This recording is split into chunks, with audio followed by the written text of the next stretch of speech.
Well, Douglas, you're here. I was born in the game. You merely adopted it. Whatever that sounds. I hope great. I hope it sounds great. It looks like it came through real good. It did. I'm really happy for I you. projected. You sure did. I was like, you are "Whoa." projecting. We have projections here. Mm-hmm. We project a lot.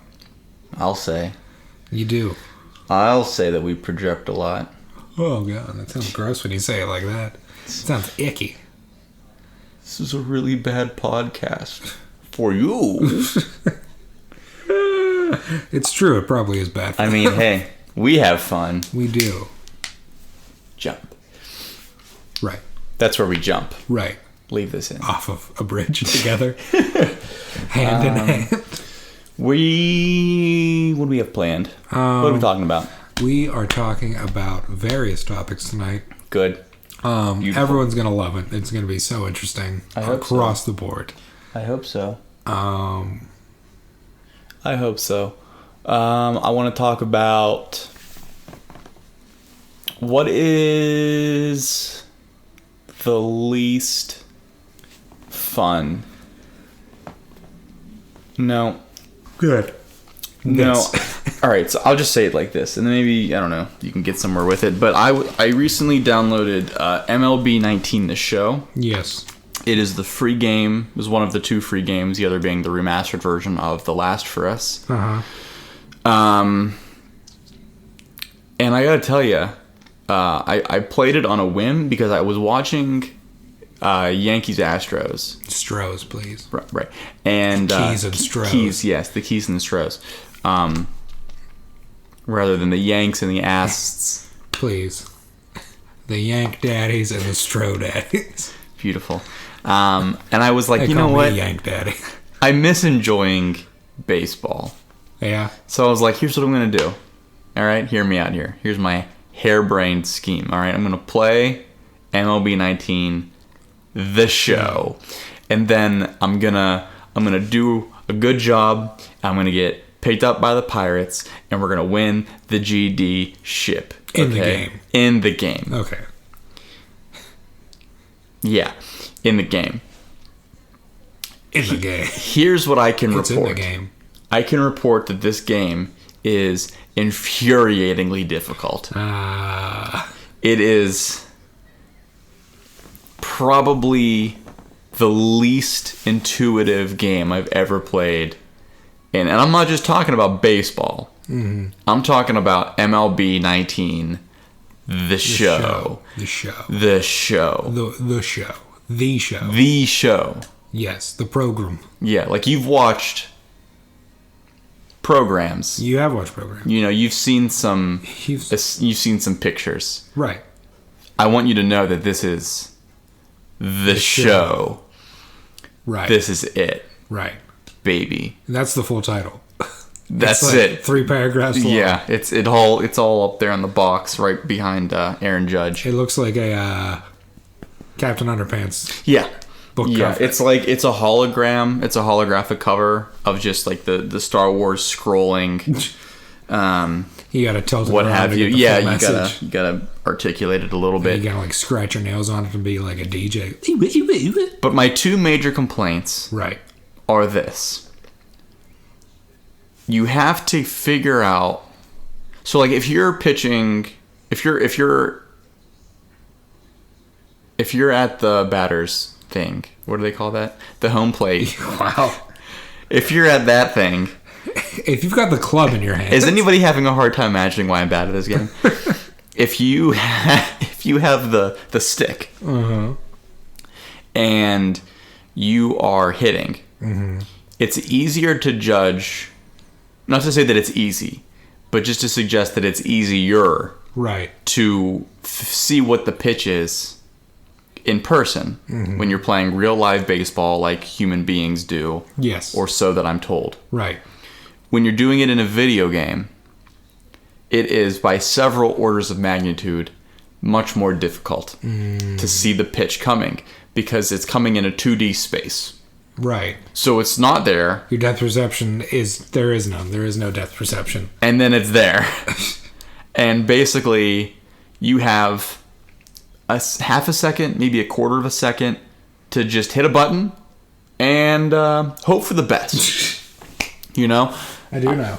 And as it turns out, as hard as that is, I'm still hitting 397.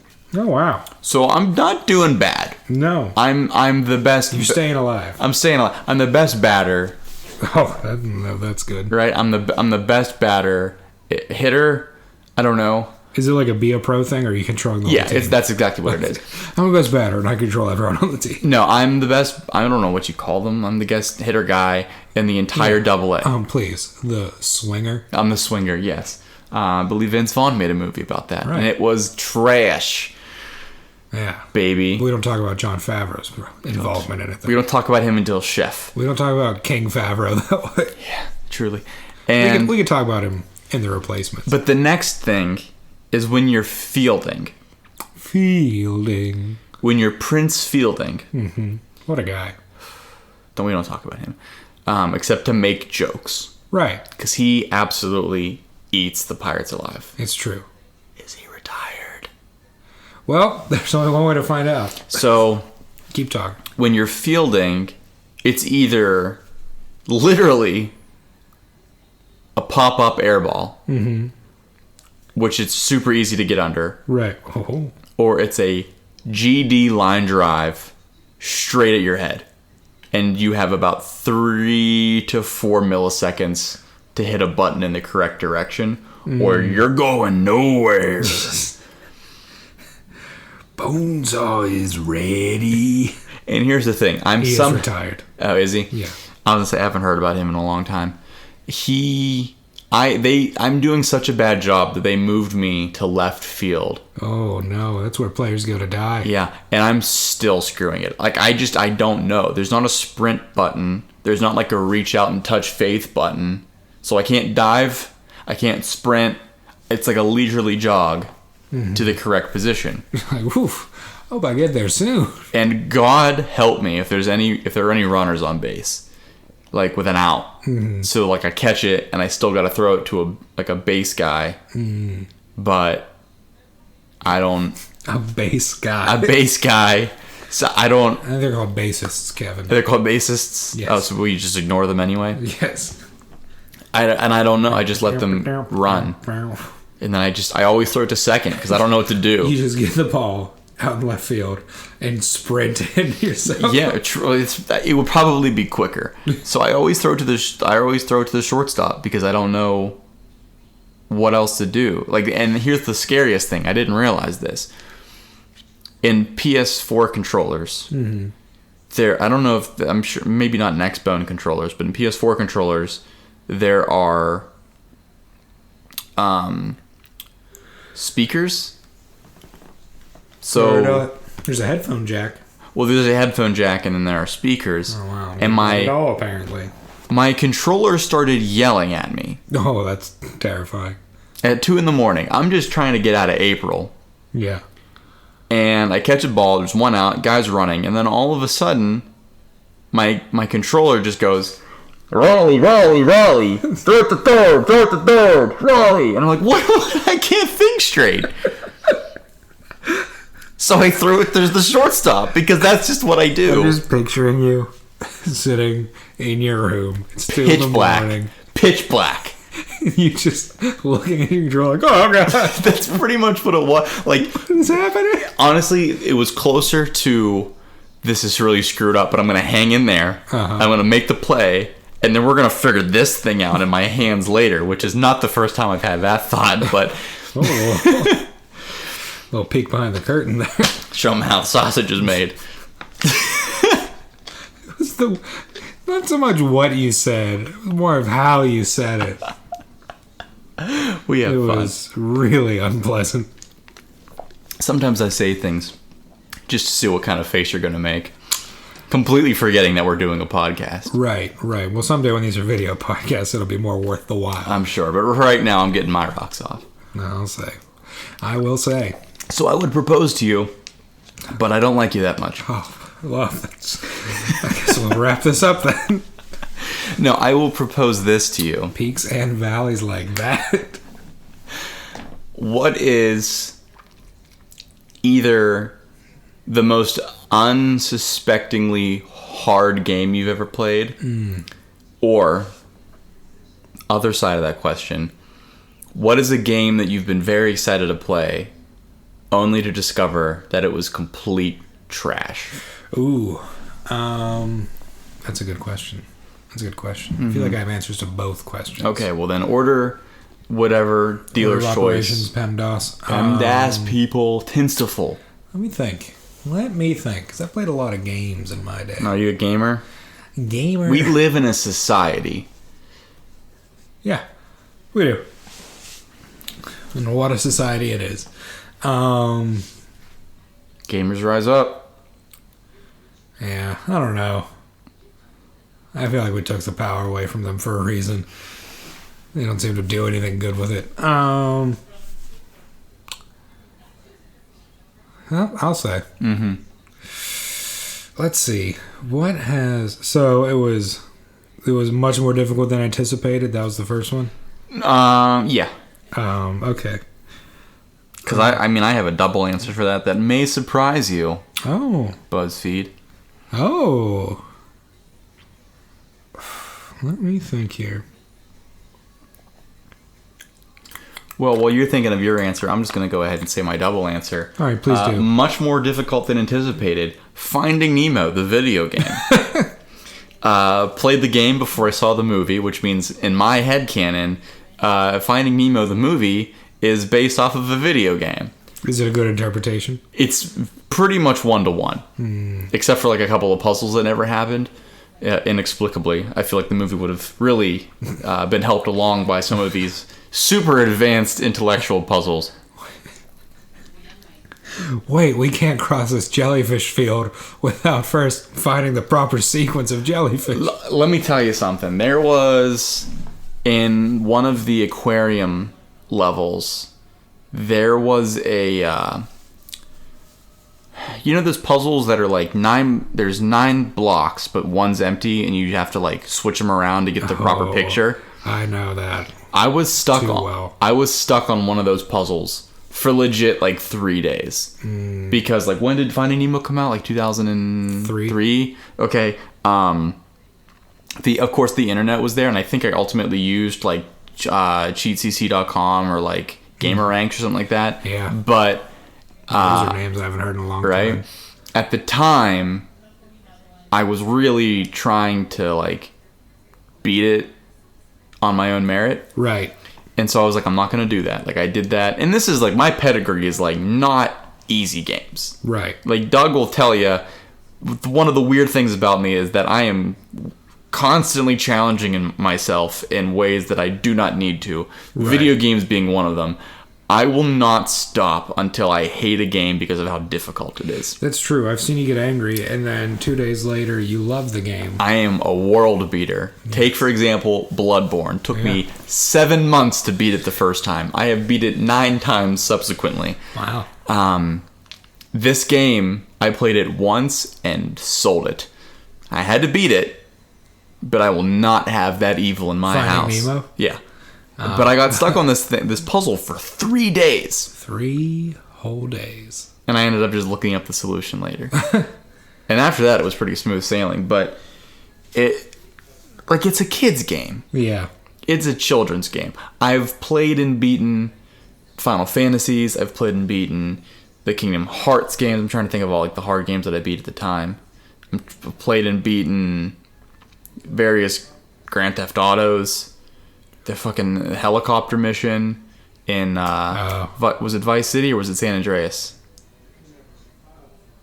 I'm trying to think. Or maybe it was even 3. It was one of those. They're all hard. Yeah. And this Finding Nemo one is like the scourge of PS2 games. It's really, really difficult. Yeah. Also, really difficult. Jack and Daxter had a couple of places that were pretty upsetting. You ever play those games? You never played those games. You're Team Microsoft the whole way. No, I was Team Nintendo up until a heretic. I mean, I still am, but it wasn't a heretic. Yes, I didn't get an Xbox until senior year of high school, yeah. And then it was the original. Oh. So that was like 10 years after the original, 5 years into the life of the 360. Mm-hmm. I think I got a 360 like 3 months before the one came out. Yeah. So yeah, it took me a while to catch up. Well, I mean, that's fine. So I'd say the most, it's a little A and a little B for difficult and disappointing. Okay. Grand Theft Auto 4. Uh-huh. Only because I really didn't play it until I'd already played the fifth one extensively. Uh-huh. And the driving in the fifth one is so much better than the fourth one. Yeah, the fourth one's what kept me off. The fourth one, it's like you're just driving on a constant sheet of ice and there is no controlling it. And I was like, this is the worst. Yeah, it's pretty bad. It's like, I still don't know if I've finished it. Yeah. I've gotten very far into it and it was just frustrating the entire way. Mm-hmm. But that was more like mechanic and not really by design. Yeah. So difficult. Speaking of Pixar, Toy Story 2, I had it for the N64. Mm-hmm. Oh boy. Yeah, mind bending. Oh boy. It was. It didn't make any sense. How difficult it was, because like it didn't stick close to the plot of the movie at all. Mm-hmm. Like you have a boss fight against, it's like this evil cowboy toy in Al's Toy Barn's apartment. Mm-hmm. But it was like really cool because there was like a train that went all around the room. You could ride the train. I was like, oh, this would be great to have in like an actual room in your house.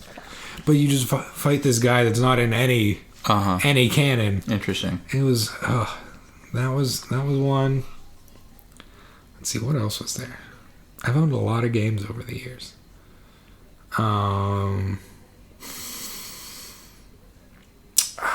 Resident Evil 4 was difficult just because I don't like scary games that much. Or I didn't when I played it. Resi 4. That's not the one that just came out. No, that was the remake of 2. Is that the Africa one? That's 5. That's 5. 4 was right before that. Oh, is that how it works? 4 is in Spain. And it's like the old dreary looking one. Oh, okay. Not the, Apocalypse Vietnam. Yeah, they're all very bright, sprightly looking scenarios. But there was an enemy in it where it was like 7 feet tall, just like gray and real kind of like wriggly. Mm-hmm. And you could only kill it if you used a thermal scope on a sniper rifle to shoot a spot on its back. And this enemy only appeared in narrow hallways. So you had to get real creative to get behind it in order to kill it. Sure. I think I only successfully killed one. I sprinted away from all the others. As you should do, yeah. And then at a certain point, they started to be able to like shoot spikes out of their bodies like a porcupine. Cool. So that was difficult. Mm-hmm. There were a few boss fights in that were just like frustrating. You're going through it like 30 times, kind of like the matriarch in Gears 5. It was like the precursor to that. Ugh. What else has there been?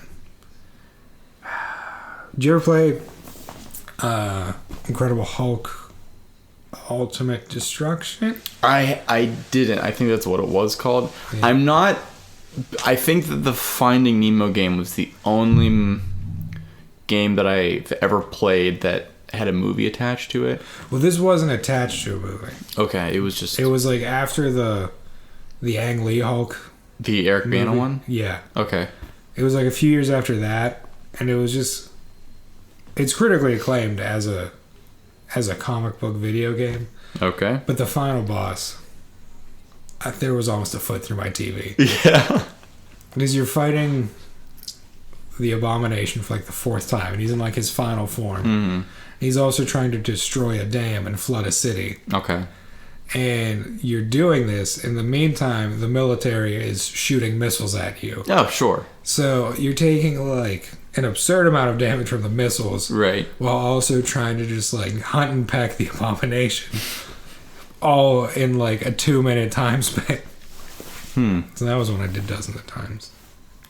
But I don't think any game was as disappointing for me as Metroid Other M. And that's because, dear listener and Kevin, I bought it and never got to play it. It didn't work. Interesting. The disc did not work, and I lost the receipt, so I couldn't take it back. Interesting. So I spent $8 on a video game that I've never played.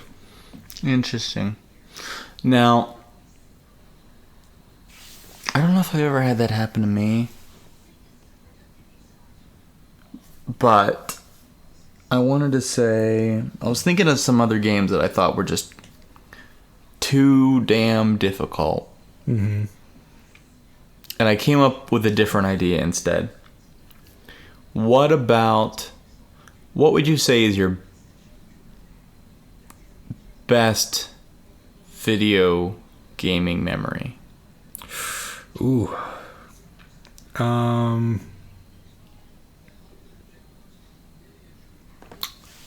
There's a few. They're almost all from my younger childhood. Mm-hmm. I remember getting Mario Kart 64 on my 5th birthday and playing that with my siblings like all afternoon. That was fun. Later on in the early noughties, Yeah. it was once we got a GameCube. We had Splinter Cell. Oh, yeah. And there was like a feature in it where if you hooked up a Game Boy Advance, like and someone manned that, they would kind of be like the radar, and they could tell you if there were enemies interesting. around the corner. So I was that guy for my brother. I think we went through the whole game like that. We also competed in Animal Crossing to see who could pay off their house faster. That's exciting. Oh yeah, hours at a time switching off. We did something similar with whatever Harvest Moon was on GameCube. It was who would have the more successful farm. I didn't win that one. No. Not a green thumb on you? No. My character did get married before his, though. Oh, well, there you go. So, priorities. Yeah, truly. Living in poverty. I just remember my guy would, I'd be running around the little village, and maybe, every 30 seconds he would just stop because his stomach was growling because he had hunger pains because I was too poor to get him any food. And he brought a child into that world. He just picking weeds up off the ground and eating. Oh, God. That's a blue-collar man right there. Good times. That's funny. But if I had to pick a solo thing, it would probably just be, I don't know, I want to say it's related to Star Fox 64, but I just can't peg down one memory. Mimi? I had a random hair in my mouth. Oh, okay. It's just, I talked that whole time and there's nothing, and then all of a sudden, here we go. What about you? What's yours? Well, I think of mine. I would say... all right, so I had a pretty clear thought as soon as I thought of the question. Mm-hmm. But there's a nagging feeling, so I'm just going to give it as the runner-up, which was playing Kingdom Hearts when it came out. Mm-hmm. And the first one? The first one. And that was when the PlayStation was still set up in the living room. Mm. Which it might be a concept to a lot of people, but at least in my experience, game consoles have either been a basement TV or a room TV, a bedroom TV. Yeah. And we still had ours in the living room, so that, not that my mom was a helicopter parent, but just to watch what we were playing. Not playing no GTA. Yeah, and it's just a general interaction thing. Yeah. And I was playing Kingdom Hearts a lot, and I don't know what, it was so different to everything else that I'd really played. Mm-hmm. And I felt like I had a hard time going to sleep because I had almost this mental dependence on the game that I just wanted to get through school, I wanted to come home, and I wanted to play. And playing that game, and I don't even think it took me a long time to beat it, because when you get to the final boss, he's got 3 forms. And I just couldn't comprehend at the time how to beat it. So it took me like another year. Oh, wow. Couple years, like not like fully. Like I had to come back like after like a couple of months break, or I would read like the strategy guide, or I'd talk to a friend at school about it. And he'd be like, "Oh, well, I did it this way," or like you have to save up you have to get just nothing but mega potions, and you have to like basically from the start of the game figure out how to fight just for yourself and pretend that Donald and Goofy are there.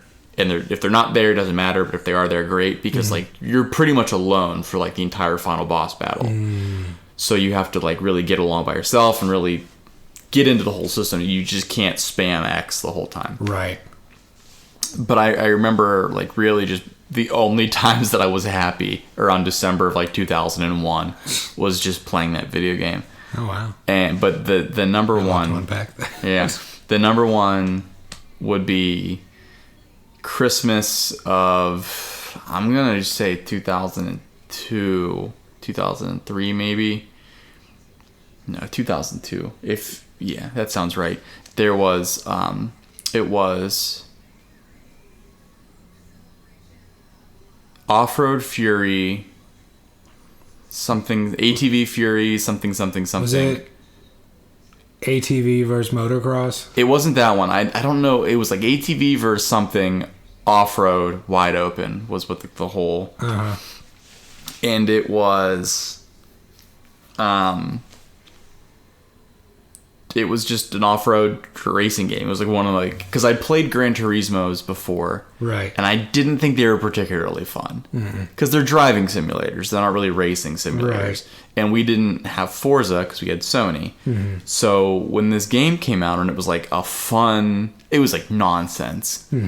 Because it was like an open world racer. Like you could drive wherever you wanted. It wasn't ever going to tell you were going in the wrong way. Was that one of those ones where if you drove to like the edge of the map, it would just launch you straight up into the air? That's exactly. I loved those. It was like you could drive wherever you wanted. It's just you just weren't going to win the race, Right. and like you needed to win the race. So that game for me was like a game. It was like literally a game changer, and it just has a small but significant detail. Did you ever have... Do you remember those chocolate oranges that were flavored and you'd have to beat the shit out of them to open them up? Oh, yeah. My mom would get us raspberry ones. And they were... And probably still are. I think they still sell them in like Canada and England, but they don't bring them here because I guess kids just can't be trusted with them. Right. Delicious. And so I would just eat the shit out of those oranges and play this game, which had like the best soundtrack. Yeah. Because it was all like tough guy nu metal and like butt rock and like wrestling metal and just like really trashy shit. What do you listen to? Oh, butt rock and butt wrestling rock. metal. I'm gonna look up this fucking soundtrack for this, but yeah, those games were always fun because I would mainly just drive to the edge and see. It was a test drive. Test drive off-road wide open songs. Let's take a look at this. Chaya. Oh, Tony Hawk. Those are another.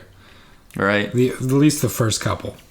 It was Fuel by Metallica, which is like already, we're going somewhere good. Right. Acres of Skin by Fear Factory. Oh, that sounds disgusting. I love Fear Factory. Digital Assassins, which must have been a band that somebody in the dev team was on. They had 3... And there was a song Fear Factor by 303 Infinity. Interesting. Cell Dweller. Alright, so I don't know a lot of these bands now that I'm looking at it, but the soundtrack was very engaging. And, I had to rebuy that game like 3 times. Oh, wow. Because my brother kept selling it for like other games that he wanted to buy. Oh. And I'd be like, what the fuck? He's like, you weren't playing it. I was like, that's all that I play. What do you mean? You were playing it whenever I grabbed it. But do you ever... Yeah, truly. Do you ever look back at like screenshots or like videos of games from like the day and think, how the fuck did I play this? Yeah. How did I see... this? How did I make stuff out of this blurry image? Truly, like... How was anybody like supposed to see what was going on? Yeah, that's true. That is true. I was playing... Crazy Taxi was, like, if you try to go back to it now, it's a rough transition. It truly is, man. There was a game called it was like one of those battle racer games. It was more like a battle royale racer game. I'm trying to think of what it was called, but it was like what was the game with the ice cream truck? Oh, Twisted Metal? It was like Twisted Metal, but it wasn't. It was a different. It was a different game, but I'm sure somebody listening to this is screaming their heads off. We know what it is. It was Vigilante 8. Oh, and then they're like, "That's not what I thought it was." Yeah. It was. Let me see. 8. There were 8 of them. No. It was. That was what the first one was called. Oh wow. The first one was Vigilante 8. The second one was Vigilante 8 2. Vigilante. Vigilante. It's Vigilante, bruh. It's weird. It was weird. I don't like it. I don't like it, Kevin. But like this, Take it back. This is what that game. I mean, mind you, this is a 1998 PS1 game. Yeah, but it looks like it. It's very hard to like, and I'm sure. I mean, have you ever seen anything from Superman 64? Oh yeah, I rented that game at least 3 times. Child. The first time it was like, oh great, it's a Superman game, like it'll be fun. And then like after the 5 days we had to return, it was like, I don't think I got anything accomplished. Yeah. And the other 2 times were like, there's got to be more to this game. There's something here. Than just flying through 3 rings and then nothing. There's one enemy to beat up at the very beginning and then nothing else. God. Yeah, the weird thing about this game was that it had like a story. Yeah. And depending on who you played and how you played it, it had like different outcomes. And I thought that was really interesting because I'd never played like a choose your own adventure kind of thing. Right. So you could play as like, I want to say it was 8 different characters, but it might not have been that complex. But there were different characters, and you could play as all of them. Like there weren't any like non-unlockable characters. Right. But depending on how you played, if I remember correctly, you could either be a bad guy or a good guy. And the last the movie that played when you beat the game for that character would either be like a good ending or a bad ending. And it took me a little while to figure that out because I'd like looked up videos later. Or maybe I was watching somebody else play and I was like, oh yeah, so once you beat the game with this guy, it's going to show this. And it was a different movie than the one I saw. And I was like, hold up, what? That's a thing. That's a what? And I'm trying Of course, now that's like in every single thing. Yeah, really. Is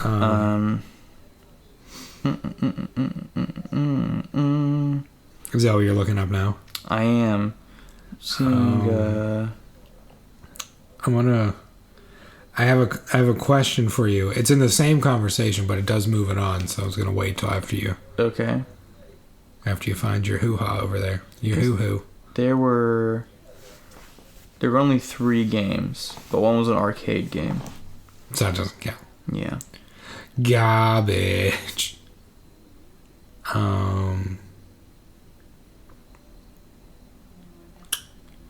Yeah.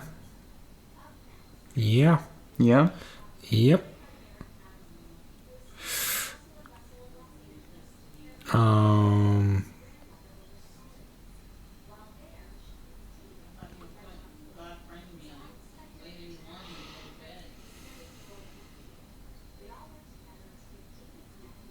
That's a long stretch of silence. Yeah, that's well, it's all this. You can edit it out.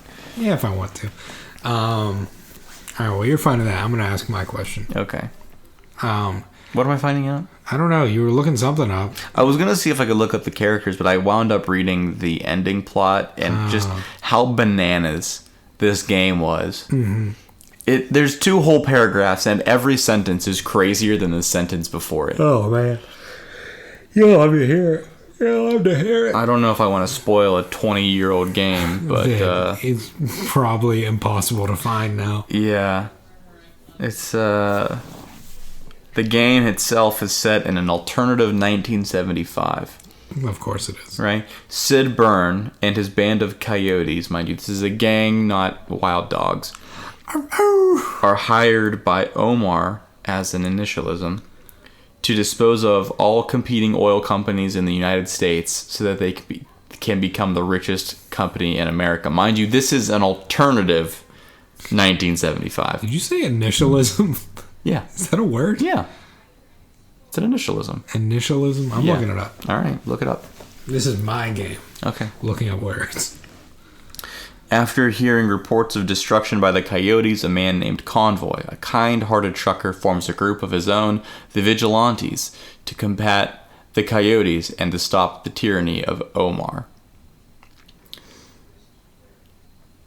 Their leader is Convoy, an old cowboy driving a semi-truck. He is accompanied in the fight by his niece Sheila, a Las Vegas high roller John Torque, an alien-obsessed hippie named Dave, Torque's friend Slick Clyde, whom he bullied into joining the group, and FBI agent Chassis Blue, who was assigned to investigate reports of gun battles in the region. Ah. The game's antagonists are the Coyotes, a group of hitmen required to carry out Omar's scheme by terrorizing commercial installations throughout the region, using weaponry stolen from the ultra-secret Site 4 base at Papoose Lake in Nevada. Papoose, the rapper. It's Nevada. We've already learned that. Nevada. Their founder is known Australian terrorist Sid Byrne. Nevada. His cohorts are disco dancer Boogie, a close associate, mentally disturbed S4 test pilot Loki, Beeswax, a beekeeper frustrated by the irradiation of his beehive. I mean, who wouldn't be? Right. Houston 3, a woman brainwashed as one of Omar's assassins, and juvenile delinquent Molo, who is driving a stolen school bus and is desperate to join the Coyotes. An extraterrestrial being named Y, mind you, that's the letter Y, the alien, appears in the game as a secret carry. Yeah. The alien. Yeah, it's... So just for future reference, Yeah. that would technically be an acronym, not an initialism. It would be an acronym, yeah. Because the key difference is an acronym and initialism is that an acronym forms a new word while an initialism does not. Yeah, so like FBI is an initialism. You pronounce it FB. Rather the SIA. Before we move on to my next question, I do want to say I found a definitive answer for a game that was much more difficult than I thought it would be. What's that? Ready to Rumble Boxing Round 2. Uh-huh. Where you have to fight like 30 characters. Mm-hmm. And this was all in an age before memory cards were really a thing. Yes. So you pretty much did it in one sitting or you didn't do it at all. And the final fight was against the ref, who would Hulk out. And if he hit you once, it pretty much sent you out of the ring. Interesting. But there's also a game where you were able to box as Michael Jackson. You know what? That really seems like... And it featured such character names as Afro Thunder and Johnny Bad Blood. Johnny Bad Blood was my mainstay. Oh, sure. He was from Taipei, Taiwan. Sure he was. No, that really seems like, it evens out. It was a Dreamcast game, so... Dreamcast. I had a Dreamcast, and I always keep hearing about... Did you have all 11 games for it? Well, I think we had 4, and 2 of them were Sonic Adventure. I had Sonic Adventure as well. Did you have 2? No, I never played 2. And you call yourself a fan. I don't. Uh-huh. No. I think that's the only... We had Sonic Adventure 1 and 2. We had Crazy Taxi. Yeah. We had a game called... We had Crazy Taxi 2. Oh, yeah. Yeah. I always just like booting it up. And for some reason, the first song that would always play was that Offspring track. So you would... Hey, hey, hey! You better get ready for some Crazy Taxi. Are you ready? Here we go! Yeah. I feel like I was transported back to 1999. Complete with the stuttering and not knowing his line. Hey. Really. Rick Sanchez his way through it. And That was a good one. But we had a game called Blue Stinger, which was I think it was a Japanese dubbed game. It was ridiculous. Yeah. It was completely ridiculous. It was like it was supposed to be a rival game to Resident Evil, or as the Japanese know it, Biohazard. Yes. And it was so horrific because the whole thing takes place on this like research island, because of course it does. Yeah. But it's like super bright and sunny, and there's like cutesy Weibo things all over the place, and like I guess a couple of special mini games to like get keys and whatever, like involve like carnival games. Weird. And because I guess like half of it's a research, it's like Jurassic Park, where like they're doing research there, but like it's also like a theme park. Oh. And while this is happening, the most horrific in-game monsters I've ever seen in my entire life are traipsing about, and it's the same. Also enjoying carnival games. Yeah. Well, let me see. Carnal games. Carnage games. Blue Stinger. I'm gonna look up these things for you.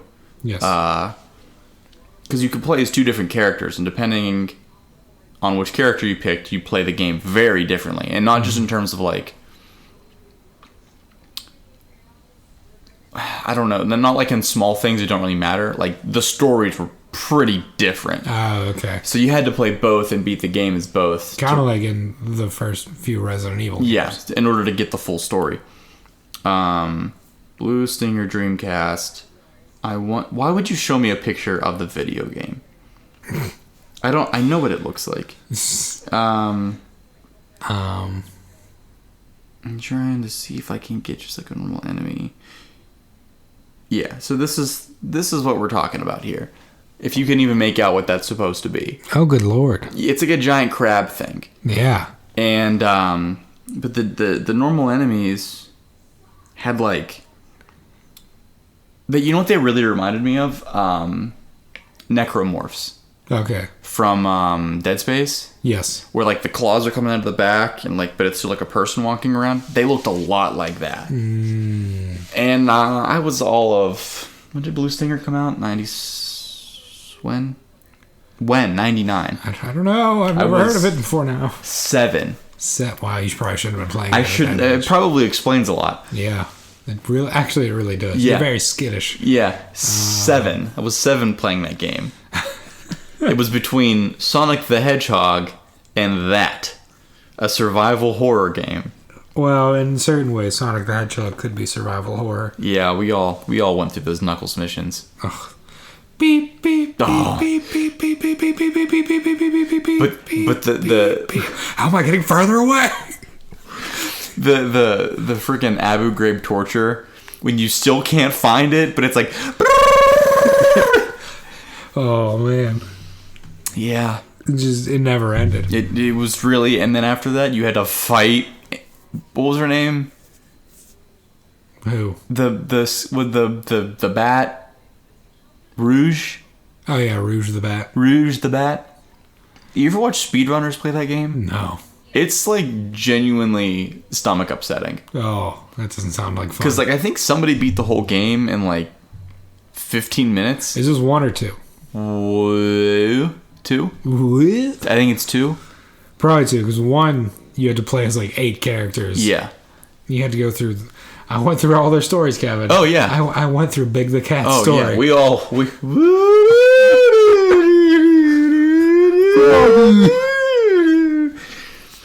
oh that's gonna be fun to edit. Yeah, thanks. But that's how it went, and you know it. It is. It's the same song over and over again. It was horrifying. The most fun I had in that game was like the impromptu, you're like snowboarding on sand dunes for 30 seconds. Yeah. I mean, it had a kick-ass soundtrack. Yeah. I liked the soundtrack. No, but it was really like something cracked inside, because like playing those games, that's like the first time I ever had the heel turn on my own character, and I was like, good, fucking good. I'm glad you're dead, because you're dumb. You made a dumb thing that you didn't do what I told you to do, Sonic, so you're dead, and that's what you get. It was a bad choice. You should make a new one. Yeah, you turned into like an Irish dad in Boston. He was like, you didn't do what I told you to do, and you paid the consequences. So that's how it's gonna go. Yeah. What are you crying to me about? Sonic. Here's my question. I'm finally getting to. Was there ever a moment in a game that jarred you so much you had to put it down and walk away? Do you mean in terms of like jump scare, or in terms of like this is a wall that I cannot beat? Anything. Mine was a jump scare. I'm sure. Honestly, you said that, and I immediately got a feeling that is familiar, like in my chest. So I know that I felt that for a video game before, but I can't place it exactly. Probably not enough to put the thing down. But there was a game that this is like, ugh. There was a game that actually made me stop. So Kingdom Hearts, I stopped playing because I couldn't beat Chernobog for like 2 months. Right. Isn't that that's the Fantasia? Yes, that's the Night on Bald Mountain monster. Right. Very difficult. Demon, if you will. Yeah. And I also had to put the game down because I couldn't beat the second phase of Maleficent, but that's like a whole thing. Right. The game that made me the game that made me like legit, because if I ever threw a controller in anger, it would like spike it against the bed, because I would sit on my bed and play.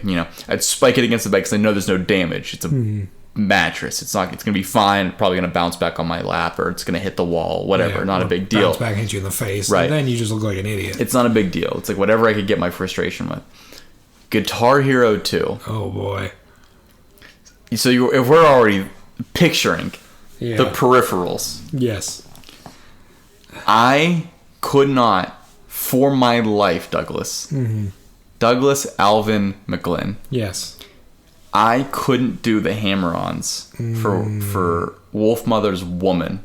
Woman. Yes, the diddle-a-dun, diddle-a-dun, diddle-a-dun, diddle-a-dun. I couldn't do that. Oh wow. On the first go. I threw that guitar controller like a battle axe. Wow. Across my basement. Wow. No thought to the cord attached. No thought to the PlayStation attached to the guitar. I very calmly took the strap off, grabbed it by both hands on the neck, over my head. Wow. Threw it like a Viking. Good Lord, Gavin. And then, when my mom said, "What the hell was that noise?" from upstairs, very calmly explained to her in a very adult manner, "I can't play the game. I can't beat this song." Oh boy. And she came down and schooled you in it. No, that was the thing. Nate was never... she played it on a real guitar. Here's the thing. I'm yet to meet a better Super Mario brother. Or... Than Luigi. So, Super Mario Bros, rather. For the Game Boy. Yeah. Wario Land for the Game Boy. Yeah. Or Tetris. Those 3 games, my mom is the GOAT. I've never met a better Tetris player than my mom. Which is... Are you okay? Yeah. Did you just have a stroke? My neck just did something weird. Keep talking. Okay. Keep talking. Nobody gets hurt. Yeah. No, which is weird because she's a crazy person. Right. This is the same woman who just follows... Her train of thought is like an autistic child on a scooter. It's just... Wherever it goes, it goes. This is the same woman that the first time I met her told me she had cancer as a joke. Yeah, she's a crazy person. And for a long time, I thought she did. Yeah, no, she just says stuff. And she's told me to mow the dishwasher. She's told me to...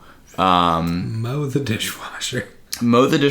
And I was like, well, which one is it? Because you gotta think it's one or the other. Yeah. But it's like December, but that doesn't really roll out, the other one. No. The grass gets long. It gets long in the winter. It's literally covered in water. Would you just wash the yard already? Truly. she just says what she wants to say, but She's gonna be so mad when she hears this. so mad. She doesn't pay attention, and it's not a cop drama. She doesn't give a shit. So that was interesting, but I'm trying to think of the scary one. I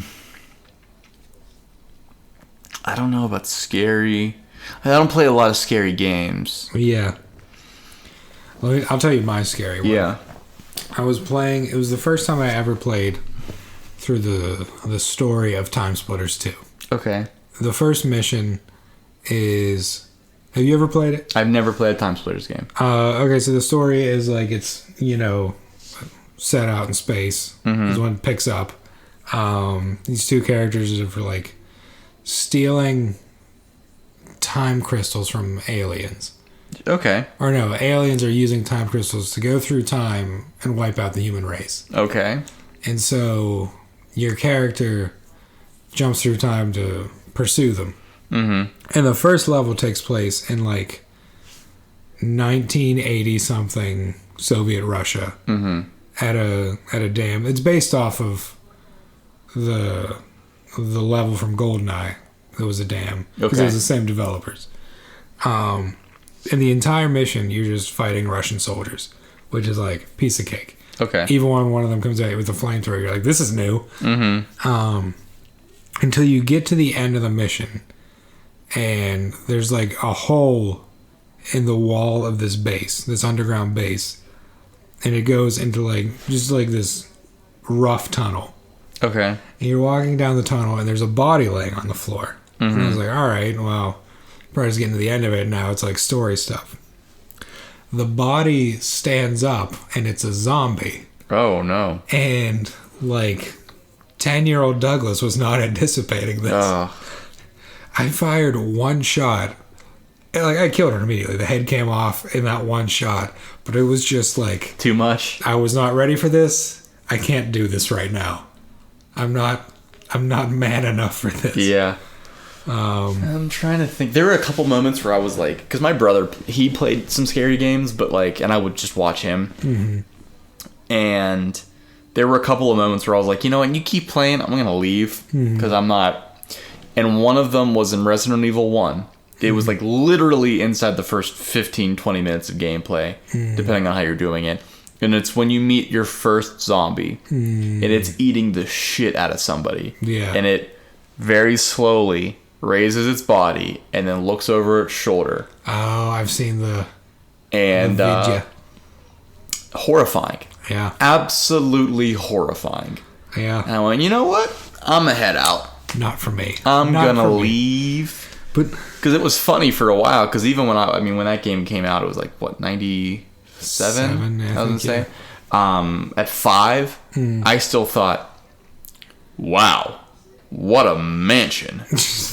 And I'd like to live there. you're right. And then That'd the be a other great one, place. I could fit all my toys. what was the really bad line in? Oh yeah, when they get into the dining room and it's Barry who goes, I hope that's not Chris's blood. Like even that, I thought that was funny. You were almost a Jill sandwich. And it was like this is supposed to be a horror game, and it was like, "Grr." And I went, you know what? That's fine. I'm good. It is. I'm out. You know what? As advertised, boy, it's a slow burn. But like the thing about the Time Splitters level was there was even a cutscene when you like first started. It's like 2 soldiers down that tunnel, and like of course one like disappears for a second, and then like the other like shines a flashlight, and like the guy's clearly a zombie, and like kills him. But because there was like no blood on him, I didn't register that he was a zombie because that was not the zombie that I killed. Oh, That one was like had blood all over its hands and mouth. I was like, oh god. interesting. Now Now you like the first time I'd seen blood in a video game too. Oh yeah, that's another big thing. Now, did you play BioShock? I played Infinite to completion. I think I've started the first one fairly recently, but I never really got very far into it because it was like right after they had released a remastered version and I was playing the original. I was like, well, why am I doing this when I can just play a newer, prettier version? But I still haven't played that version. I was gonna ask, did you find the Big Daddies particularly scary? Not really. And neither did I. I found what are they, Little Sisters or whatever? Mm-hmm. I found them more disturbing than the Big Daddies. I see that the thing is like I saw it as like a survival action game, if that's even possible. I never saw it as a scary game. There were a couple creepy parts, like the dentist's office, and for some reason I got really creeped out by the I don't remember if he was like a thespian or an artist or like an art dealer or something, but yeah, there was something where you had to like kill people and bring them back like encased in concrete. Well, that's weird. And that was really creepy to me because like entombment is like I don't do well with that. Not fun. You hate it when I try to tar and feather you. It's true. But other than that, I didn't really think it was a scary game. But if I've ever asked that to people like in school, they were like, "Oh man, Big Daddies were horrifying." I was like, "Bruh." See, I thought the Handymen from Infinite were scarier because they're constantly screaming in pain. Yeah. Which was very disturbing. Like, first of all, they were a very difficult enemy to beat, and I think you could only shoot them in one spot and they would take damage. Yeah, in the heart. Yeah, and the entire time they're just screaming in pain at you, and you're like, I'm trying to help you by putting you out of your misery. Surely. I love the atmosphere of those games, though. Yeah. That, like, weird Gothic Americana. Yeah, I'm a big fan of it. Mixed with the, Lovecraftian elements. Infinite was a great game. It was beautiful to behold. It was a very pretty game. Ugh. But that fight in the cemetery legit almost made me quit the game altogether. Oh, and you're like fighting waves of... Like the ghosts? Yeah. I was like, I ran out of ammo like 18 times, and I was like, I have to be doing it. And that's fairly late in the game, too, isn't it? I was like, it's one of the last things you do. I was like, this is... I don't know if I'm ready for this. Yeah. I just remember enjoying, like, putting the puzzle of the whole story together, like, as I went on. Like, that was one of the few where I'm, like, I was genuinely invested in it. What was I going to say? Oh, and then putting it down just because it was difficult or frustrating and I just couldn't deal with it. Star Fox Adventures. Okay. There was a level in it where you find some like tribe of dinosaurs, as you do. As you do. And you have to complete this physical challenge where, so there's like this ditch, and then at the edge of the ditch, like raised up above it, is basically a totem with two long arms ending in paddles. Okay. And you're pushing on one end of it, and there's like the member of the tribe's pushing on the other, and you're trying to push the person into the ditch. Oh God. And you do it by mashing the button as like hard as possible. It is impossible to do. Yeah. No one can mash a button that fast. Sure. It wasn't until I think I like waited several months until my brother bought like a wireless controller. It was like a third party one that had like an extra button. It was like a turbo button. Yeah. And like I tried it with that because it was like if you hold that and then press the button, it's like counts as mashing it. Yeah. And it went from like me like almost probably breaking the controller or my thumb to held it for like 3 seconds and beat it. I was like, this is a broken game when you have to resort to these tactics. Yeah. And you had to beat it to progress through the story. Ugh. Oh man. Even now it gets me a little angry. A little hot under the collar, Kevin. Yeah. Yeah, I don't... a lot of good memes. Yeah. Oh, yeah. And then, like, did you ever go back and, like, play one of those games where it was difficult, but then you just, like, breeze through it now? Oh, yeah, dude. I bought Kingdom Hearts 1.5, the remastered one, before 3 came out. Yeah, it's fine. Yeah. Before 3 came out, and Or no, it was after 3 because I beat 3 and I was mad. I was mad at how bad 3 was. Man. I was so mad. So mad. So mad at how bad the Kingdom Hearts 3 was. So bad. So bad. I was so mad at how bad it was. And I bought the 1.5, 2.5, Chain of Memories, and Yes. I can't remember what not Recoded, but I think Recoded was a part of it. But there was also, what was the one with the 3 new characters? What was that one called, Douglas? I don't know. I never played a Kingdom Hearts God game. damn it. But anyway, I got that one too. And I... Was that like Chain on something? Chain of Memories came out for Game Boy Advance, and it's largely crap because it was like card based. I don't know how they really. I don't know how it works. I don't think anybody really knows how it works. But it's gonna bother me. I never understand those card games. It's like I feel like I sound like an old person saying that. I never understand those. I don't know how games. you kids play them card games. What is this, backgammon? Jeez, I don't understand. Yeah, I've sauntered through the remastered versions of 1 and 2. Yeah. Absolutely sauntered through them. Breathe. Yeah, like I don't think that I died more than once to any particular boss. Like it just was like the first one was like if I didn't beat it first try, the first one was like learning move sets, and after that, because here's the thing, like I didn't have Demon Souls or Dark Souls 1 through 3 or Bloodborne or Sekiro to like hone that skill of learning move sets. So by the time, like I literally was fighting fresh every time I played a boss back in the day, and after dying thousands of times to all those Square games, it was like, all right, let's go, me and you, Ansem, square up, bitch, let's go. Square up. Yeah, I remember when I was a child playing Super Mario Sunshine.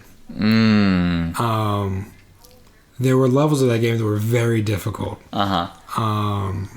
Like very frustrating. It was like stuff where you didn't have your water jetpack thing. Oh yeah. And I couldn't get through. Now I can beat that game in probably under 4 hours. Yeah.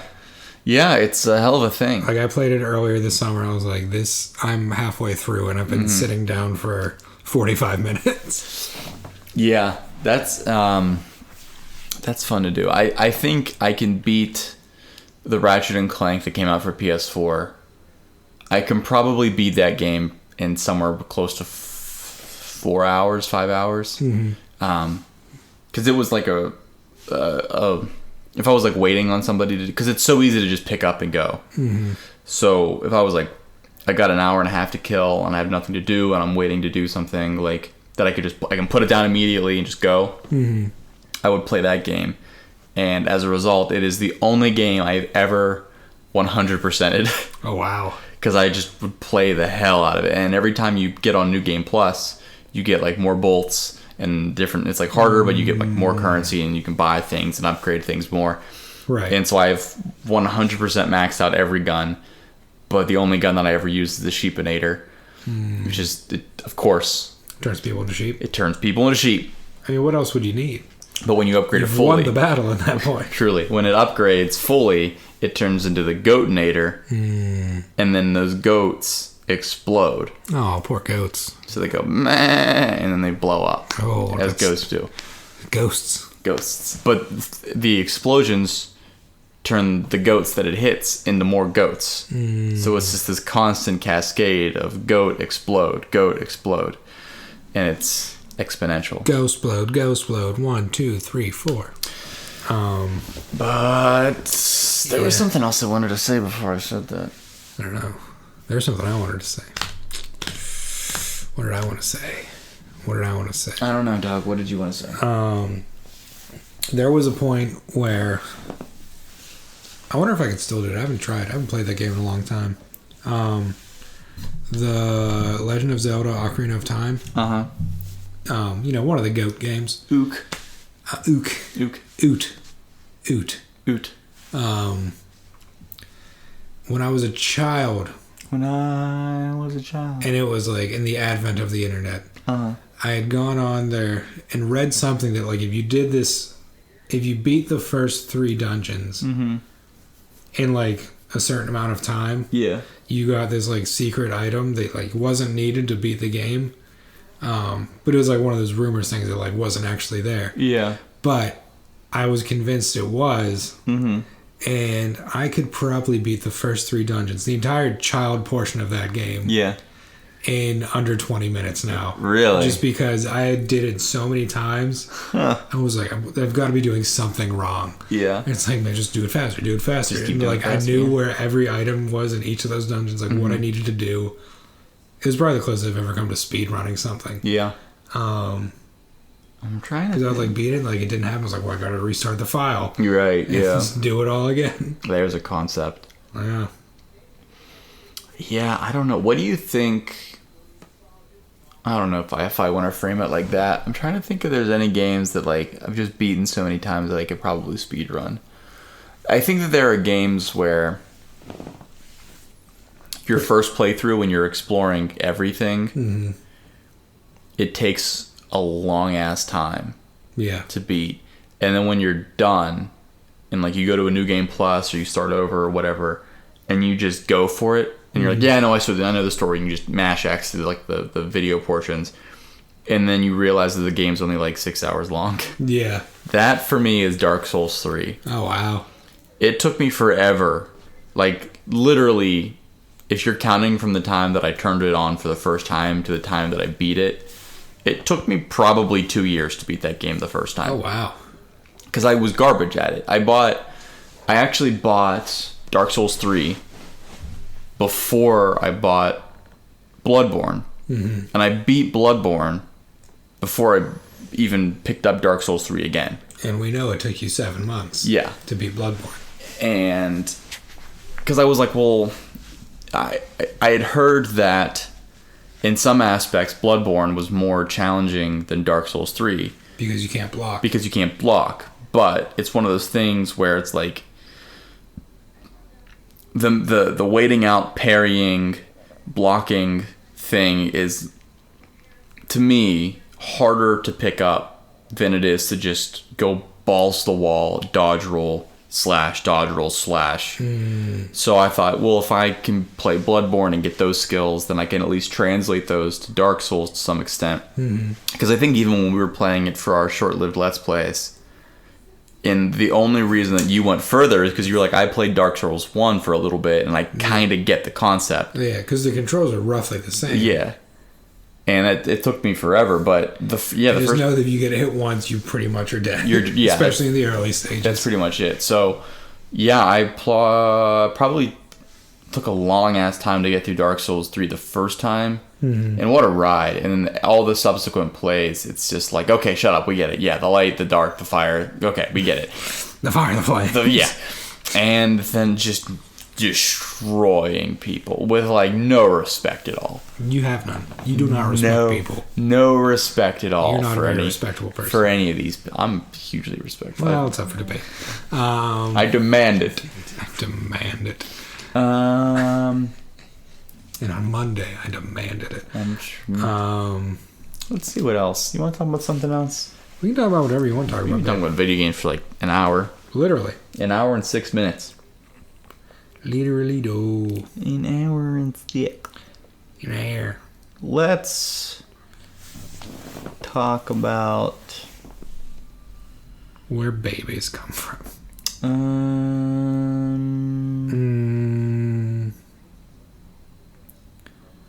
Dun, dun, dun, dun, dun, dun, dun. Dun, dun, dun, dun, dun, dun, dun, dun. That was me singing the theme to Back to the Future with the name Doug and instead of the notes. That's interesting. Dennis Quaid is engaged to a 26-year-old. He sure is. Any thoughts on that? It's weird. Yeah? Yeah, it is. It's, I mean, how old is he? 56, 50... No. He's older than that. Is he? Yeah, because someone had tweeted... It was a great joke. I don't know if I can find it. The gist of it was 39-year-old Dennis Quaid in a hospital looking at all the like the newborn babies, and like a guy walks up to him and says, "Which one's yours?" And Dennis Quaid points at one and says, "In 26 years, that one." Ugh. So 39 plus 26, do in your head 60. 29? 5? 59 and 26? 39 and 26. 39 and 26 would be 65. Yeah, 65 years old. Yep. Oof. I mean, that's a thing. And it's fine if you're into that, if she's into that. If he's Yeah, into I that. mean, I guess Obviously, if it's he's all into that. if it's all copacetic, it's all the optics you have to admit aren't great. No, not great at all. Certainly not great. Oh, why but, is Ric Flair trending? I think he's just on WWE. Okay. I thought it was he died because I knew he had health problems. Oh, he has health problems. Oh, he has health problems. Did you see Rolling Stone's list of like the top 100 singers of all time or something like that? I Like the saw top that it 50? came out. Garbage. I was gonna say people are pretty red and nude about it. First of all, they put Freddie Mercury at like 18 and Bob Dylan above him. And I love Bob Dylan. Don't get me wrong. Were you getting me wrong? He has been. I've met Great many songwriter, weird singer. I've met many Bob Dylan fans, and I myself I'm supportive. I don't know if I'm a fanatic, Right. but I'm supportive. He has never by anybody been called a good singer. No. My favorite part on it though was he came in like near the very bottom of the list. But it was Joe Cocker. And they censored his name. Are you serious? So it just said Joe. It's like C asterisk asterisk. asterisk asterisk asterisk ER. Oh. So it looked like they put down like the N word for his last name. Or Joe Fucker. Yeah, it's like did you really need to censor that? That's funny, actually. Oh, where's this list? It was there. Then I clicked on something and now it's gone. Rolling Stone list. Here we go. All right, I got the list. Joe Cocker was 97. Number 1, Aretha Franklin, which, like, yeah, she deserves it. She deserves to be up there. 2, Ray Charles, also deserves to be up there. Elvis Presley at number 3. I don't think he deserves to be up there. I don't know. Yeah, I don't know. Just because he has an iconic voice does not make him a great singer. John Lennon at 5, I don't agree with. Sam Cooke at 4 and Marvin Gaye at 6. Yeah, they all deserve to be up there. Otis Redding at 8 deserves to be up there. Stevie Wonder at 9. I like it. James Brown at 10. I like it. Al Green should be way higher than 14. Mick Jagger should be way lower than 16. Yeah. And by lower, I mean like closer to 100.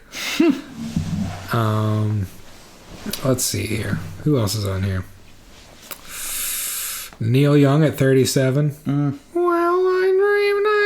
Yeah, that's divisive. Elton John at 38. I gotta tell you something, Doug. Bjork at 60. Bjork? Fuck out of here. Sorry, Bjork. Fuck out of here with Bjork. Tell me the thing, Kevin. I really just want a hot dog right now. I had that feeling the other day, so we had hot dogs. I don't feel good about it. I'm a little bit curious as to where that even came from. But I was just scrolling.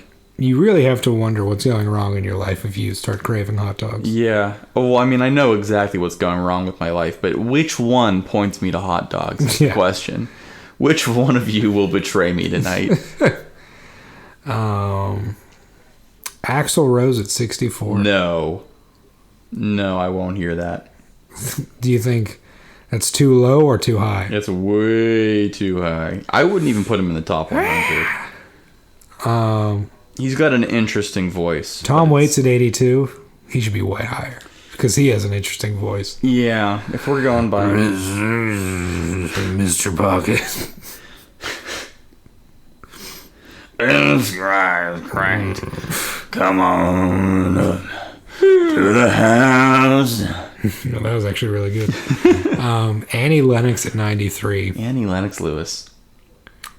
Steven Tyler at 99. Guess who number 100 is? You probably won't guess. I probably won't guess. Are you going to allow me to, or are you saying I won't guess right? I will allow you. You won't guess properly. Number 100 is gonna be... I'll give you a hint. More recent. More recent? Mm-hmm. So there's a man named Mo. Maurice. Oh. Bad joke. Yeah, it's a bad joke. You should get a new one. I don't know. Wait, don't tell me. It's gonna be... It's a singer. It is a singer. Okay. What are the odds of that? We're narrowing it down. I want to guess... I don't know. Mary J. Blige. Interesting. What was I gonna say?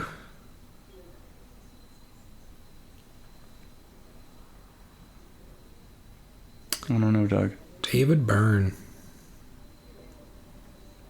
Same as it ever was. Same as it ever was. Same as it ever was. Let's see, who else? Please don't do that. Bono at 32. He doesn't deserve to be on this list. David Bowie at 23 deserves to be in the top 10 for me. Yeah, I would say that. Nina Simone also. Prince at 30. Nina Simone at 29 and Prince at 30 is a crime. They both deserve to be much closer to the top. So I guess what my question is Who put this garbage list together? is it best singers or most influential singers? I don't know. Because they've got some people up there. Well, is Howlin' Wolf more influential than Bono? Well, what Bono's got working against him is that he's a cunt. Right. All right, let me rephrase it this way. Is Howlin' Wolf more influential than Bruce Springsteen, Elton John, and Kurt Cobain? I don't know. Here's the thing, though, okay? And Luther Vandross. I'm not trying to deliberately stir shit, but... It's what you do. It's what I do, and we gotta mix it up somehow. But and this is a genuine, like, I'm not saying this to, get clicks. I really don't know if Kurt Cobain was that influential. Because it's not like Nirvana was the only grunge band. Right. There were at least 3 other grunge bands that were better or as good as Nirvana. Name them. Pearl Jam. I'll wait. Stone Temple Pilots. Well, Temple of the Dog broke up so Pearl Jam could exist. But you also have Soundgarden. What was... I was watching John Oliver, and he was doing a impression of the guy from Pearl Jam. Mm-hmm. It was pretty spot on. Eddie Vedder. That's right. Whatever, I don't care. You think I listen to Pearl Jam? You should. Pearl Jam's good. I had to drive people to a Pearl Jam concert, and that tarnished Pearl Jam for me. Really? It was out at First Niagara Pavilion. Ooh. And you know my feelings on that place. Post-Gazette. Hate it. Do you? I hate that place. Not a Post-Gazette fan. I mean the publication? No. I mean the place. I mean, it doesn't exist anymore. It sure does. Now it's the Key Bank Pavilion. No. It's Post-Gazette. Right. The worst designed concert venue. It's definitely weird. There's only one way in, and it's also the only way out. It's definitely weird. I don't know that I have... And they've got so much space, they could build like 3 other entrances and exits. That's true. Because there's nothing else out there. It's also true. I don't know. I guess I never really thought about it. There's a place, and I've never been to a concert there. I've only been the driver. Really? Yeah. And it's made me not want to go to a concert. It's like not a great venue. I've certainly been to better open floor plan, like music festival fields. But it's not bad. I don't hate it. Once I'm inside, I rarely have a bad time. Mm-hmm. But you're right. The parking lot scenario, the driving to, the getting home, the getting into the venue. It's like 3 hours to get out of there. It's a bit of a thing. But you're not really thinking about that when you're getting... Yeah, everyone tailgates before. Really, they should be tailgating after. Just waiting for everyone else to get out.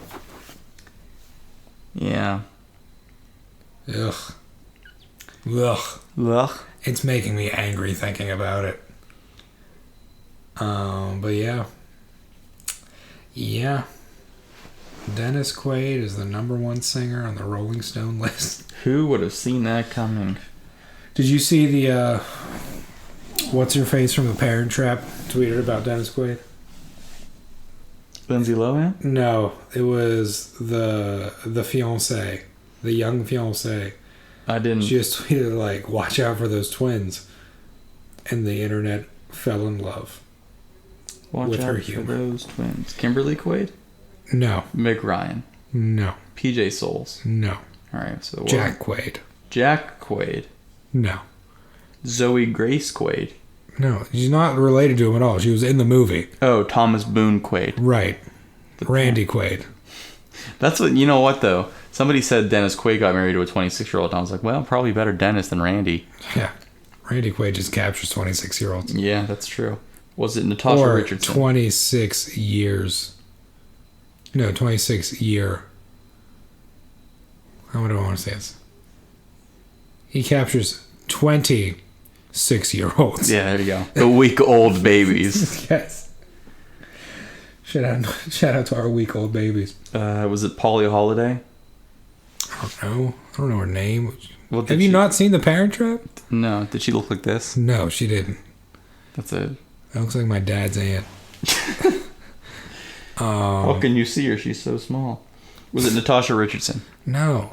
R.I.P. How dare you disparage her? Okay. I'm just looking through. Was it Elaine Hendricks? I don't know. Douglas, you can't bring something like that up. You're not showing me the pictures. You just... Yes, it was her. It was Elaine Hendricks. Yes. Okay. We have the answers that we need. Oh, you're the worst. You Why are... do we do this? I'm canceling this. All right. I'm canceling you. I'm canceling... Doug hates Papa white Sauce. people. Well- Don't you dare cancel Papa Sauce. I'll cancel Big Meat any day of the week. You can't cancel Big Meat. Big Meat will always be around. Big Meat is eternal. We are Big Meat. Oh. Big Meat and Papa Sauce strike again. Classic. It is classic. It's so us. It's so us. That's so us. It's the Big Meat I can see. That's so us. I don't like So that. Papa Sauce me. I don't like that at all. I wish you wouldn't do that. It's the Big Meat I can see. Jesus. Jesus. Oh, I think I must have something in my eye. I can only see Big Meat. Ugh. Yeah. Boy. I'm kind of jealous that you get a chair and I get an ottoman. I mean, you could get a chair. We got chairs. I don't know. I used to have a chair. You did. I used to have a chair. I guess my chair was rescinded. You lost your chair privileges. I lost the chair You privilege. know what you did. Jesus. No, you used to have a chair. Now you just have back problems. Yeah, that's truly what it is. My poor lumbar region. Well, someone used to steal this chair. Someone did not live here. Yeah, Took the good chair. that's true, consistently. So I'd Were be you? on I'd be on like a folding chair. Were you relegated to the folding chairs too? Yeah. Were there 2 folding chairs? No, I would bring in the computer chair for you. They had the arms Oh, and cushioning, and Uh-huh. I would just be on the wooden folding chair. that's right. I forgot about that. I think I took the folding chair sometimes. Maybe, but I don't know. I think Call me Ida, because Ida, no. for as long as I've known you and as long as I've been coming over here, I think I've probably sat in the chair like a handful of times. Yeah. Like maybe 3, and I'm being super liberal with that count. Well, last time you sat on the couch for the first time and sank right into it. I did. I fell all the way to like the 4th layer of crust in the earth. I like immediately went below the arm on the chair. You need You need Batman's grappling hook to get out of that shit. You did, and that's the other thing of it. It's like dropping into a beanbag from like the middle, but like just sinking immediately into it, and then you wind up looking like what's his face, getting dragged. Picture through the tunnels, and it won. Oh yeah. Picture you're a small child, and like an older sibling just tosses you into the middle of a love sack. Yeah. And then you just can't get out. That's pretty much how it is. Great napping couch though. The only way to get out is to go prone on it and just roll off. Yeah.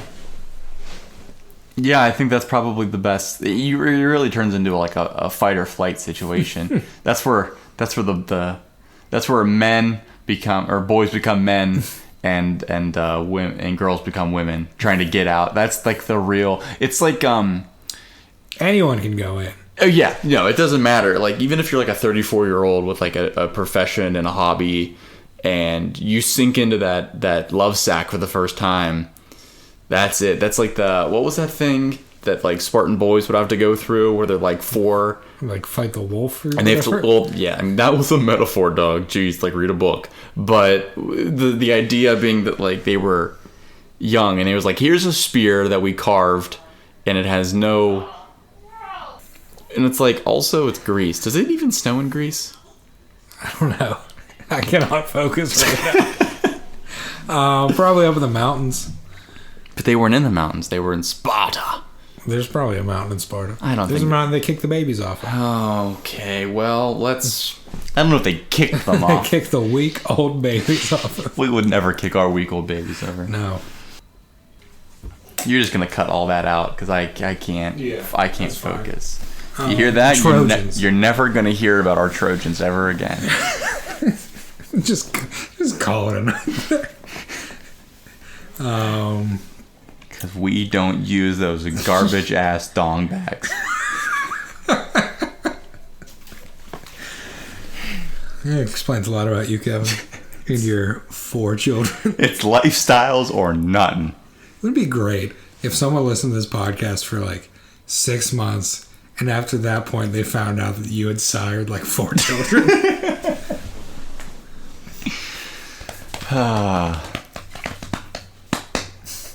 Wouldn't that be terrible to have 4 kids? Oh, I can't imagine. What a hell that must be like. Can you imagine being in that family? Honestly. You would turn out so weird.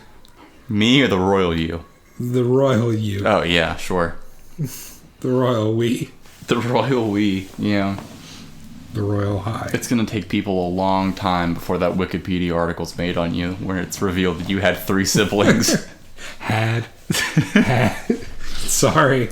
It's okay. They're all dead now. Sorry. Don't know what happened, but for the lore, we had to kill you off. For the canon. Yeah. Do it for the canon. I ain't gonna do it. New Star Wars trailer. Uh-huh. I don't know. I can't watch it because we're recording. We are. We're going to get kicked off YouTube. What do you mean you don't know? What is there not to know about? I don't know about it. Kevin. In conclusion.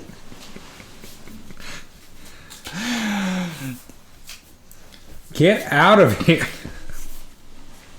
I said it. Oh. Tibet. Ooh. And oh. Ooh. Oh, there's going to be so much editing on this one. Yeah, you're going to have your work cut out for you. But, I gotta tell you, Doug. Yeah, tell me the Kevin. I am very hungry. You want a hot dog? I do want a hot dog. I don't know where you'd get one at 10 o'clock at night. Sheets. You want me to get a Sheets dog? I don't know that I want you to. I don't know where. I mean, Gecko A&W's gone. A&W is gone. I'm still more beat up about Long John Silver's being gone. You are. I think it was the superior restaurant. I will not hear anything differently. But there's like nowhere you can really. Oh, this is like a small mom. What are you doing to that ottoman? This is like a small mom and pop thing. There's no real like hot dog place. There's the O. Yeah, you don't want to go to the O. I'm not going to the O. Have you had the O? No. I mean, No. I've had natural casing hot dogs before. There's a difference between natural casing hot dogs and the O. Is it? The O, it's just, you walk in, you feel dirty. Oh. They don't call it the dirty O for nothing. I'm sure. You know how many people have been robbed or murdered outside that place at night? Well, I mean, you're going to Pitt, so everybody's getting robbed. Hell! You're not wrong. You are not wrong. I'm going to get robbed again next Wednesday, I believe. You hate to see it. Yep, you do. I've bribed my robbers with $150, but they're gonna come back in December. Oh, what a scam that is. Truly, cancel it all. Oh, you can't afford to pay it? Well, you still got to pay something Yeah. to not pay it. Yeah. How's that work? Doesn't make any sense. It's a scam. And then Sally Mae has the gall to fly their employees out to Hawaii for like a week-long getaway. thing. Real. It's like, What- wow, that must be nice. Someday, maybe I'll get to see a picture of Hawaii. Yeah. What gets me is the constant emails that I get that it's like, new season, new semester, new season of school starting soon. Cancel it. Yeah. New semester. It's like, bruh. You're not Neighbor, I have been out of school since 2014. You are not getting me back at this point. It always reminds me kind of the John Mulaney bit that he has where NYU, they sent him like alumni emails for like donations, and he's like, I gave you $200,000. What did you do with it? Honestly, I don't know what they do with their money. Because like being a college professor isn't very lucrative. It's not. It's super not. It's funny when I get calls around like springtime from like the alumni association, and it's like freshmen or sophomores, they talk into it. They're clearly reading a prompt. Yeah. And I have to kindly explain to them that based off of the earning ability in our neighborhood, you should have either been a STEM major or not gone to college at all. Yeah. And I'm like, listen, bruh, it ain't me. It ain't me. That ain't me. Nah, fam, that ain't me. It ain't me. In the inimitable words of John Fogerty, it ain't me. So you're just gonna want to keep scrolling through that Rolodex of suckers. Yeah. All for like, oh, we want to put a new stained glass window. Great, do it. Do it. I'm sure you can all use a tiny fraction of your salary to pay for it. Yeah, have nice things, but you got to pay for it. You know what? If you want to afford that stained glass window, maybe you should quit buying coffee so often and just make it at home. Yeah. You know? Did you ever think about getting a bus pass instead of Ubering everywhere? Did you ever think about that, smarty pants? Did you think about that, smarty pants? Huh, Gary? It's for the fathers. Oh, stained glass for the fathers. For the fathers. Oh man, yeah, I don't like it. I don't like it one bit. I mean, tell stained you. glass is fine, but Stained glass is one thing. if they picked like better images to put in stained glass, like funnier things. Yeah, like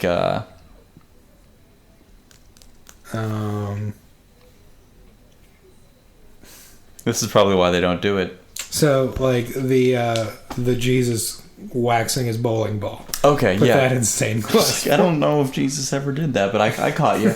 I picked it up, and I was like, I don't think they had those when he was alive. Oh, that explains it. I mean, with the things they had out there when I was 33, I'd be like, you know what, just string me up on a post. I'm like, we're gonna do that. We're also gonna put some nails in. He's like, no, we don't need to do that. It's like, nope, we decided already. You know what would be kind of a fun movie to write? If all right, so it's Runaway Jesus. Well, it's about a movie about a guy that was born a day after Jesus was born. Mm-hmm. But because his parents are narcissists, he thinks that like he's noticing that like when he's one, the year is one, and when he's two, the year is two. This is crazy. So on and so forth until he's like, that's like a really strange coincidence. And like, oh well, it's because of you. that they're doing it. And so, like, it's this guy who goes through his life blithely unaware that Jesus of Nazareth is the real reason that all this stuff is being counted like this. But he's like, no, it's me. And his name is guys, please. It's George. Yeah, it's like George. Or like just G's. Jeez. Hey, what's up? Yeah. Can I help you? Can I help you? Can I? Sir, I noticed that you called my name. Yes. But, what is it you need? I'm kind of famous. But like he is constantly escaping from scenarios where he's like always in proximity of like Jesus and his entourage. But he always thinks that it's like the man's coming down on him. So kind of like the life of Brian, but less self-deprecating. Yeah. Okay. I think that'd be funny. Scribe, write that down. I'm pretending to write something down. Do you have notes? Do I have notes? Do we have notes? Do we have notes? I don't think so. I don't think we have notes. I don't know if we need notes at this point. No, we're a good way into this. Yeah. I kind of want to talk about the state of refereeing, but maybe we'll save that for the next cast. Man, sounds like a whole thing to unpack. Yeah. We haven't had a sports cast yet. So. We haven't. So I'd look forward to that. Maybe that'll be the next one. Could be. Speaking of which, speaking of refereeing, just a quick little anecdote. Did you see? It's not really an anecdote at all. It's a question. Okay. The Pens game a few days ago, where the ref, his like foot just got away from him, and then he like fell and hit his head off the boards and then off the ice. Mm-mm. It was like the first time I've ever seen like a ref get injured like that. Oh yeah. In hockey, he had to leave the game. I believe it. I want to say it was like he was trying to skate backwards and like he kind of like just twisted his ankle and then went down. Ugh, you hate to see it. Yeah, I've twisted my ankle before. Yeah, I've rocked my noggin off some lake ice. That probably also explains a few things. Yeah, you bonked your noggin. I bonked my noggin. I hurt so bad. I'm so mad. I'm so mad about how bad it hurt. I'm so mad about the pay. Yeah, I think there was a ref a couple of seasons ago that got rocked by a slap shot. Oh, it was either in the giblets or in the dome. And they don't have like any face protection. No, they're going down hard. They're going down. They're yelling timber. They better move. They better dance. It's like, why do they need to dance? I don't know. Why are they? Wouldn't that be funny though? Just to have like the cognizance, like timber. It would be funny. I'd enjoy that. So I guess we'll talk about refereeing. Let's talk about refs, baby. Let's talk about you and me being regulated. All right, we'll have to write that down. Write that down. Refs, salt and pepper. Refserendum. See what I did there? That's a good title for that podcast. Write that down. Current state of refs. It's like Ohio, because everyone hates it. Oh, great turnpike, though. What do you think is the most hated state in the union?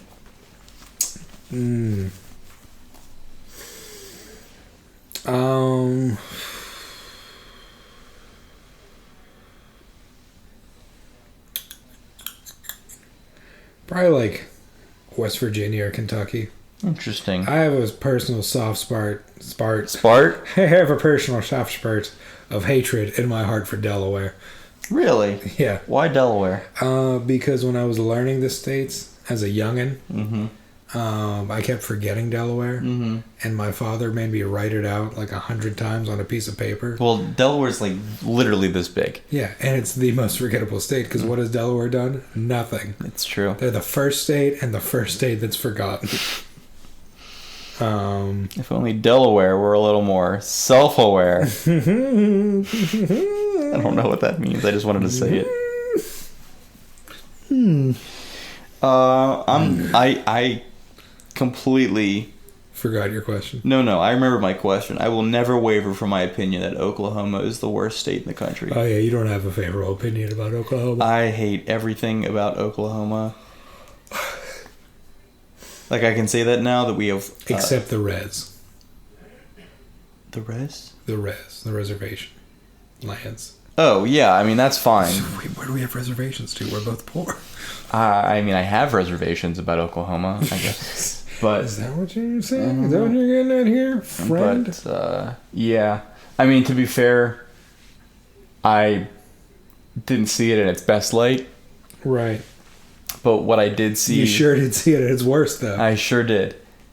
So, you know, a 15-hour drive through a rainstorm turned into a hailstorm, what turned into a freezing rainstorm, what turned into several tornado advisories.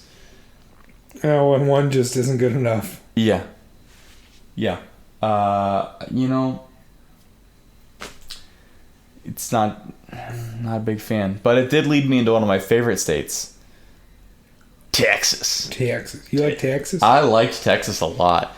Can we say that people from Texas are dumb? You know what? You know my favorite thing about Texas was I was doing 105 and getting passed up by minivans. Oh, wow. That's true. I thought Texas was a blast. I drove... The speed limit was so high there. It's like 85, I think. Yeah, and like that's a guideline more than anything. Yeah, it's truly. not a hard 85. Yeah. But like you drive so fast, and it's like my car was shaking. I was like, I don't feel safe. Yeah, it got to a point where like when I was approaching Amarillo, and where I found my first Loves, the gas station. What a great chain! They are amazing. I've heard Flying J's are also like Flying real J's. up there. I've never been to one. Oh, Flying J. I stand Loves for life. Flying J. If you go in there, if you use the restroom, the stalls the door is ceiling to floor. Oh, that's good. You walk in, it's like you're in your own private room. That's good. There's no connector underneath, so you can't like just reach under. Oh, as people are wont to do. Yeah. Just be like, hey, you gonna hold my hand? No, Loves are the best. Thank you. When I was in the Amarillo, or the one outside of Amarillo, I was fixing, because it broke, the ice broke the grill of my car. Oh, wow. It got so heavy and I was going so fast that the clips just broke. This is heavy, dog. So I had to like pull them back in, like the ones that were still intact, and I had to tape my grill to the front skirt. That seems unpleasant to do. It was pretty bad, and it was like 30 or 40 in Amarillo at the time. So I'm like on my back, under my car, like trying to like get these things together. And a truck pulled up next to me that also had ice on his car, and he was like, "You coming from Oklahoma?" And I was like, "Yeah." And he was like, "That was a kick in the pants, wasn't it?" And I was like, "I love this place." Camaraderie. Because I hadn't Like, talked. like snorted and spat right next to you. And then the next one that I was in, the next available Loves that I probably had was when I'd already been in California for a sizable amount of time. Oh, you didn't pass anyone between that? Not that I remember. You stayed at Southern. Yeah. We were further north. Mm-hmm. Yeah, because you went through Vegas. Yeah. Yeah, I went slow road. Because there was one or two through Albuquerque, which I could live in Albuquerque. Yeah, I passed by Albuquerque. It was... I think technically I passed underneath it. I mean, I told you this before, and I think you reciprocated. I love New Mexico. Oh, yeah. Yeah. Truly is the land of enchantment. Yeah, New Mexico's good. Arizona was nice, too. I like Arizona a lot, too. And, yeah, those are good. Arizona, you know what, though? Flagstaff was very good to me. Flagstaff was beautiful. Flagstaff was very good to me. I stand Flagstaff. Yeah. Great country. I wish I had my camera then. Mm-hmm. We gotta do some traveling. Oh, I've been thinking about it for like a month. I was like, okay, well, first we need to like get this heap off the ground, but then Right. yeah, like once we're taking the show on the road. We go on tour. Ooh, child. Children, week-old babies, you ain't ready. You ain't even remotely ready. We'll sell week-old baby t-shirts. Oh yeah, we have to. And like bibs. Yeah, babes. That's good. Write that down. Scribe, write that I tell down. you, we were born for the merch game. We truly were. But no, the next time, so when I was in LA for like 2 weeks, and then Sweet Baby Ben, Oh, sweet baby Ben. he was like, I'm staying in, where was he at? Ben, where were you at? Los Baños. Los Baños. Which is like 3 hours north of LA. The baths. It is, the baths. In the bathrooms. Well, that's what we were. So we were at a his place. It wasn't Los Banos. It was like a little bit south. It was like 20 or 15 minutes south of Los Banos. It was basically a highway intersection that had a motel and a restaurant and a Love's. God, the West is a wonderful place. Isn't it? And he was like, I've got a double bed, or I've got 2 beds rather. Mm-hmm. So why don't you just crash here and save your money? And I was like, okay, sure. So I had to drive all the way up to hang out with him. And we went to Love's. Obviously worth it. Obviously worth it. And I got to meet Rob Trulio. He's the bassist for Metallica.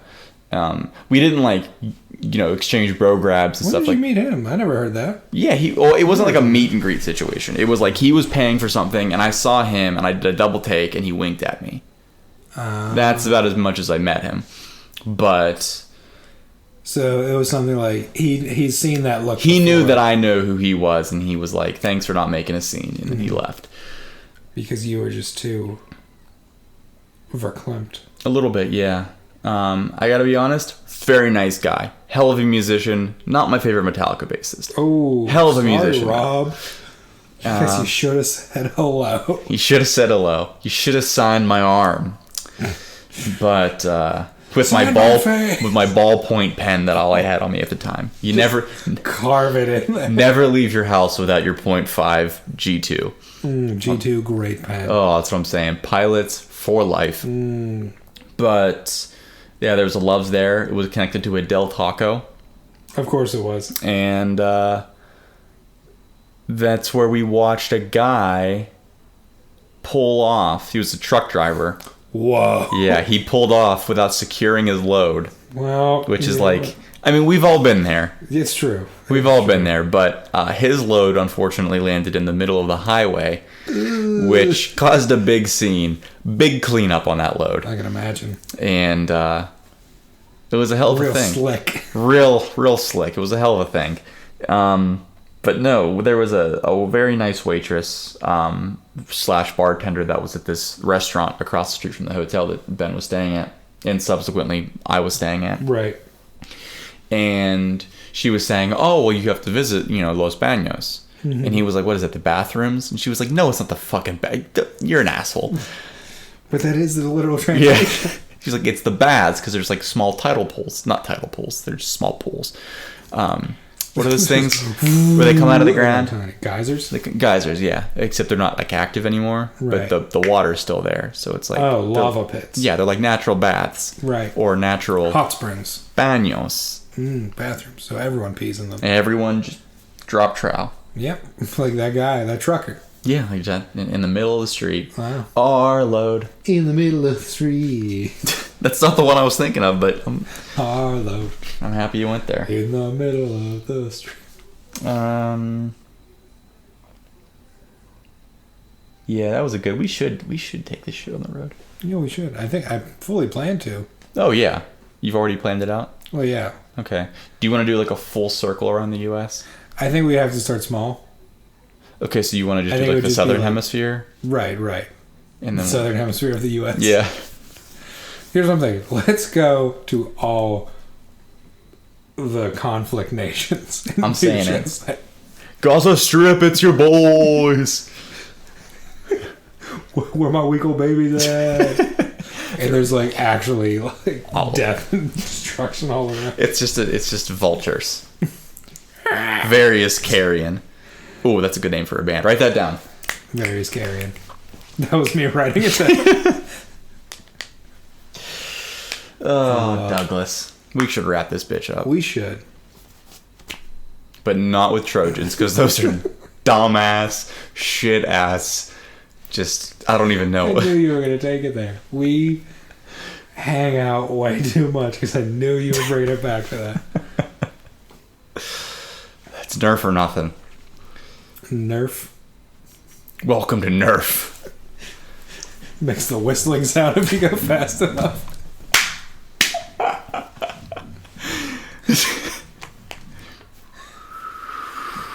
Oh, I guess I didn't throw it hard enough. Oh, we're getting it.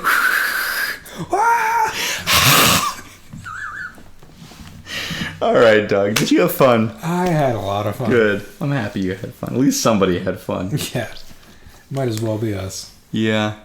I'm saying it. Well, then if we have nothing else to say, for We Have Fun, I've been Kevin.